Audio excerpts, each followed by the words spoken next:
Study of endocrine glands is called endocrinology. जो endocrine glands हैं उन्हीं की भी एंडोक्राइनोलॉजी कहलाती है। लेकिन ये एंडोक्राइन ग्लैंड्स के बारे में जानने से पहले आप ग्लैंड्स के बारे में जानेंगे, तभी ये एंडोक्राइन ग्लैंड्स के बारे में भी जान पाएंगे। तो हम पहले ग्लैंड्स के बारे में बताते हैं आपको। ग्लैंड्स और ग्लैंड्स क्या होते हैं? ऐसी ग्रंथियाँ, ऐसी ग्लैंड्स, ठीक है, जो केमिकल का सिक्रीशन करती हैं। ऐसा टिश्यू जो केमिकल का सिक्रीशन करता है, चाहे वो हार्मोन्स हो या एंजाइम्स हो, चाहे वो हार्मोन्स हैं या एंजाइम्स हो, ऐसे टिश्यू को ग्लैंड्स कहते हैं। ठीक है, अब वो ग्लैंड्स एक्सोक्राइन भी हो सकती है और एंडोक्राइन भी हो सकती है। एक्सोक्राइन ग्लैंड्स का मीन्स ये है कि glands are two type on the basis of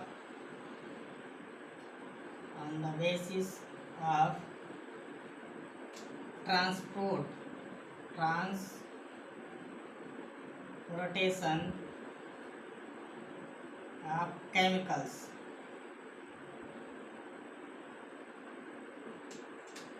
chemical के ट्रांसपोर्ट के बेस पर ग्लैंड्स को दो भाग में डिवाइड किया गया है, एक तो exocrine and other endocrine gland.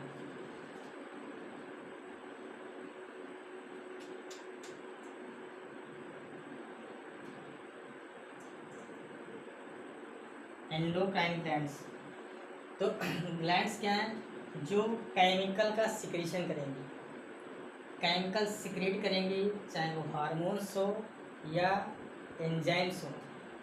ऐसे टिश्यू को ग्लैंड्स कहते हैं। ग्लैंड्स दो टाइप की होती हैं, एक्सोक्राइन ग्लैंड्स और एंडोक्राइन ग्लैंड्स। कुछ ग्लैंड मेक्सोक्राइन भी होती हैं, जैसे पेनक्रियाज ऐसी ग्लैंड्स है जो मेक्सोक्राइन है, उसमें एंडोक्राइन और एक्सोक्राइन दोनों के कैरेक्टर प्रेजेंट होते हैं। एक्सोक्राइन की तरह भी वर्क करती है और एंडोक्राइन की तरह ही वर्क करती है। तो एक्सोक्राइन ग्लैंड्स क्या होती हैं?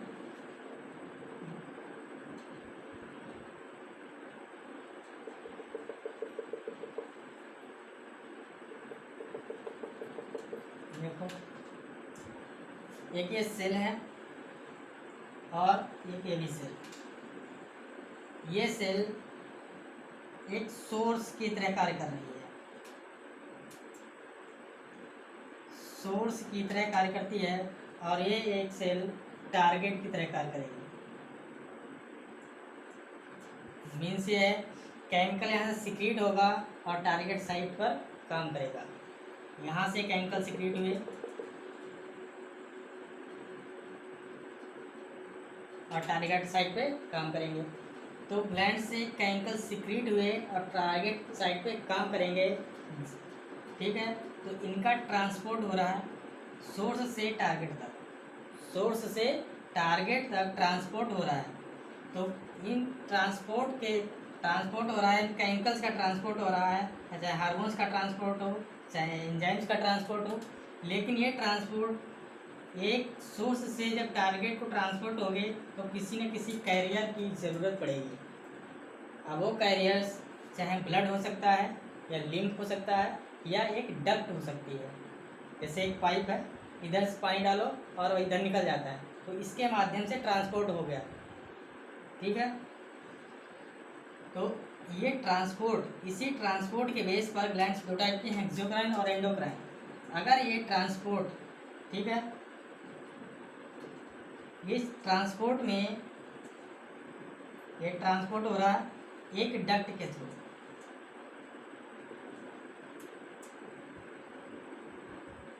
ये डक्ट है, इसी डक्ट के थ्रू केमिकल का ट्रांसपोर्ट हो रहा है सोर्स से टारगेट तक।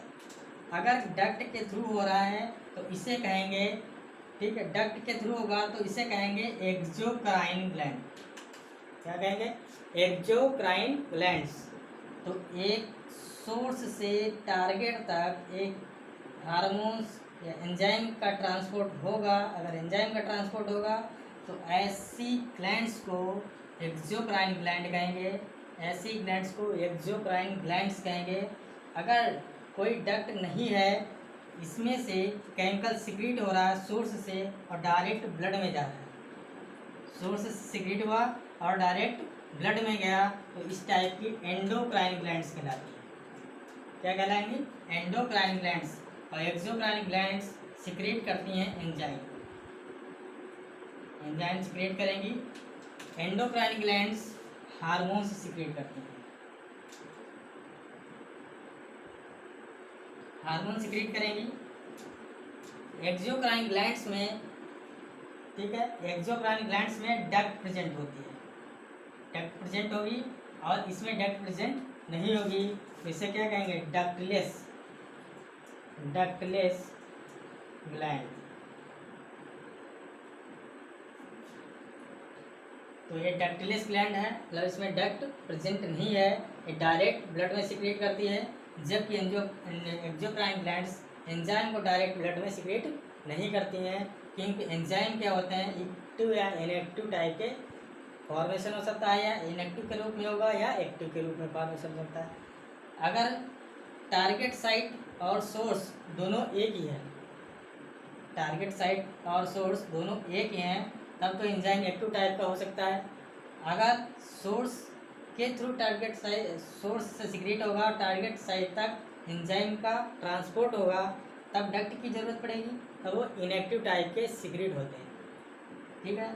अगर डक्ट की ज़रूरत नहीं है, जैसे ये हार्मोन्स सिक्रीट हुए एंडोक्राइन ग्लैंड से और डायरेक्ट ब्लड में चले गए, और ब्लड के थ्रू सोर्स से टारगेट तक पहुंच जाएंगे, सिंक तक पहुंच जाएंगे, अपने उस प्लेस पे पहुंच जाएंगे जहाँ पे उनका फंक्शन है, ठीक है, जहाँ पे वो फिजियोलॉजी वर्क कर सकते हैं, जहाँ पर उनकी टारगेट साइट है, वहीं पे हार्मोन्स काम करेंगे। लेकिन ये ग्लैंड्स डायरेक्ट हार्मोन्स को ब्लड में सिक्रीट करते हैं, लेकिन ऐसा एक्सोक्राइन ग्लैंड में नहीं होता है। एंजाइम्स ब्लड में सिक्रीट नहीं हो सकते, उनके सिक्रीट नहीं कर सकते, क्योंकि एंजाइम्स डिफरेंट टाइप के होते हैं, ठीक है, क्योंकि जहाँ पे इनकी ज़रूरत पड़ होती है वहीं पे ये बनते हैं, ठीक है। नेक्स्ट है, अब ये ग्लैंड्स दो टाइप की हो गई, एक्सोक्राइन और एंडोक्राइन, लेकिन एंडोक्राइन ग्लैंड्स की स्टडी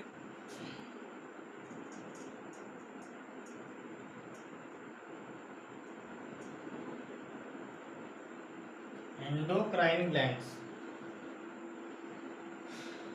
ह्यूमंस के बॉडी के अंदर डिफरेंट टाइप की एंडोक्राइन ग्लैंड्स पाई जाती हैं, जैसे पिनियल ग्लैंड, पिट्यूटरी ग्लैंड, जो हाइपोथैलेमस और ब्रेन में प्रेजेंट होती हैं, थैलेमस ग्लैंड के ऊपरी पार्ट पे, और लैरिंग्स, ट्रेकिया और लैरिंग्स के जॉइंट पे, ठीक है, यहाँ पे थायराइड ग्लैंड प्रेजेंट होती है, ये थायराइड ग्लैंड प्रेजेंट होती है।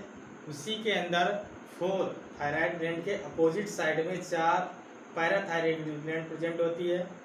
ये स्टर्नम है, इस स्टर्नम के जस्ट अपोजिट, स्टर्नम के just opposite thymus gland present होती है, जो इम्यूनिटी के लिए वर्क करती है, ठीक है।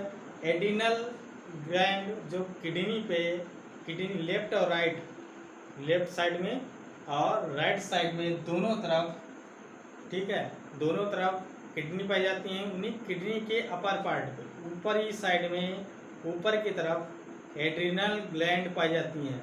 एड्रिनल ग्लैंड्स जो कॉर्टिकल हार्मोन्स सिक्रीट करेंगी, ग्लूकोकॉर्टिकॉइड, मिनरलोकॉर्टिकॉइड्स, ठीक है।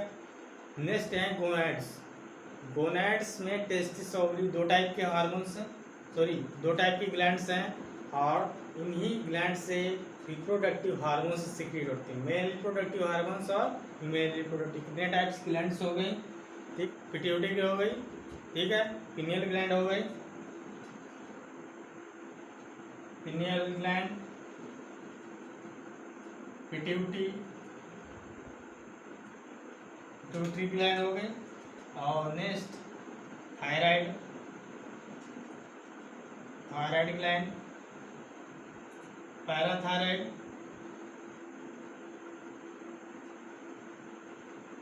Parathyroid gland, thymus gland,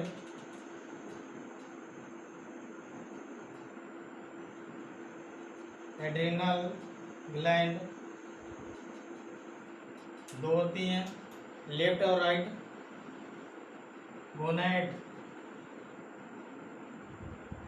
gonad, testis and ovary. Next है पेनक्रियास,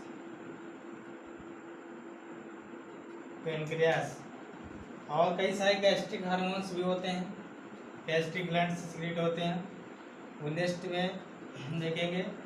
ये मेन आपको एंडोक्राइनोलॉजी में पढ़ने को, क्योंकि पेनक्रियास जो है वो मेक्सोक्राइन ग्लैंड है, वो एंडोक्राइन नहीं है। वो एंडोक्राइन और मेक्सोक्राइन दोनों की तरह वर्क करती है, लेकिन pineal gland, pituitary gland, thyroid gland, parathyroid gland, thymus gland और एड्रिनल ग्लैंड, गोनाड्स, ये सभी, ठीक है, ये सभी एग्जैक्टली एंडोक्राइन की तरह वर्क करेंगे।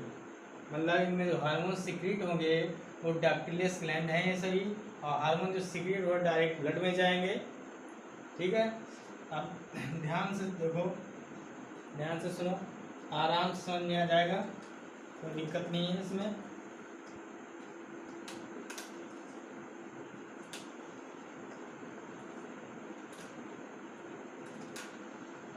एंडोक्राइन ग्लैंड्स या study of endocrinology is called endocrinology. Endocrinology इसी को कहते हैं कोऑर्डिनेशन एंड इंटीग्रेशन, इसी को कहते हैं endocrine system. Study of endocrine gland is called endocrinology, मतलब एंडोक्राइन ग्लैंड की अध्ययन को, ग्लैंड के अध्ययन को एंडोक्राइनोलॉजी कहते हैं। इसी को कोऑर्डिनेशन एंड इंटीग्रेशन भी कहते हैं, और इसी को एंडोक्राइन सिस्टम भी कहते हैं। क्यों कहते हैं endocrinology? Endocrine glands, endo means होता है इन, ठीक है, एंडो मीन्स इन, मतलब कि एक टिश्यू के अंदर ही हार्मोन्स का फॉर्मेशन होना स्टार्ट हो जाता है, और वहीं से सिक्रीट होकर ब्लड में आ जाते हैं। ठीक है, तो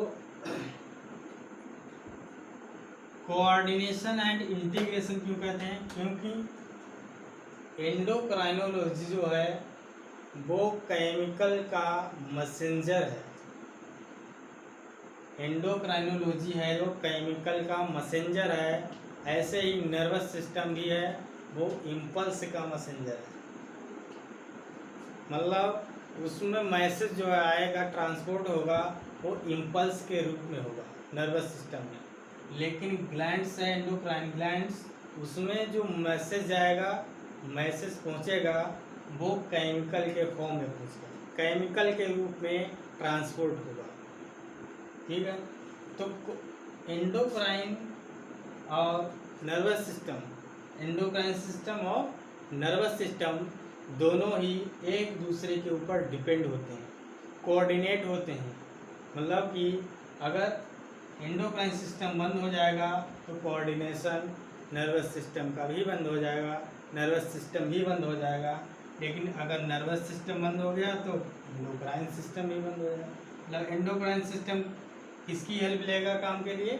नर्वस सिस्टम की। और नर्वस सिस्टम किसकी हेल्प लेगा? एंडोक्राइन सिस्टम की। तो एक दूसरे से कोऑर्डिनेट हो जाते हैं, और कोऑर्डिनेट होकर के एक दूसरे से तब जाके इंफॉर्मेशन में हेल्प मिलती है और कंप्लीट इंफॉर्मेशन प्राप्त होती है, या कंप्लीट मैसेज ट्रांसपोर्ट हो जाता है कोऑर्डिनेट होने के।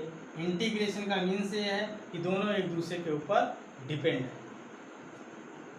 तो एंडोक्राइन सिस्टम मतलब वे कई सारे एंडोक्राइनोलॉजी के अंदर एंडोक्राइन ग्लैंड की स्टडी करेंगे, कई सारे एक बॉडी के अंदर एक सिस्टम दिखाई देगा, एंडोक्राइन सिस्टम, मतलब कि एक ग्लैंड से हार्मोन निकलेंगे और दूसरी ग्लैंड पर वर्क करेंगे, लेकिन दूसरी नेक्स्ट ग्लैंड से निकलेंगे और अनदर ग्लैंड पे वर्क करेंगे। तो ऐसा सिस्टम है जो एक दूसरे को कंट्रोल कर रहा है, एक ग्लैंड दूसरे ग्लैंड को कंट्रोल कर रही है, ठीक है। तो इसे सिस्टम को एंडोक्राइन सिस्टम बोलते हैं, एंडोक्राइन ग्लैंड। तो एंडोक्राइन ग्लैंड के अंदर एंडोक्राइनोलॉजी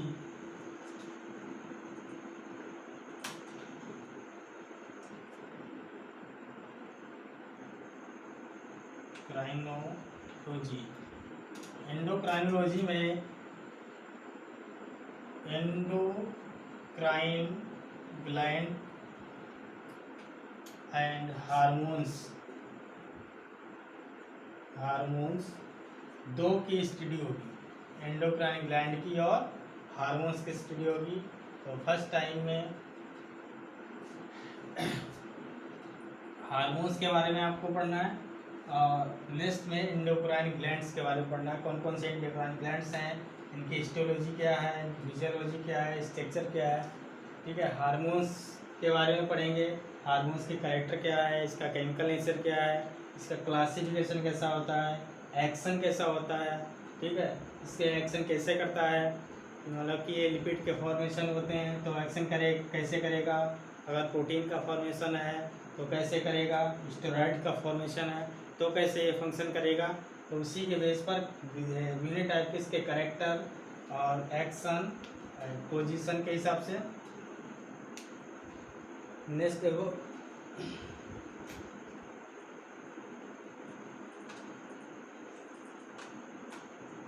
एंडोक्राइनोलॉजी जो डिस्कवर हुई फादर ऑफ एडिशन के द्वारा, ठीक है। एंडोक्राइनोलॉजी में हार्मोन्स को देखा गया, first time secretin hormone discover हुआ, वो भी इस एडिशन के द्वारा, इसीलिए एडिशन को फादर ऑफ एंडोक्राइनोलॉजी कहा जाता है। एडिशन को फादर ऑफ एंडोक्राइनोलॉजी कहते हैं, ठीक है। नेक्स्ट देखो हार्मोन्स।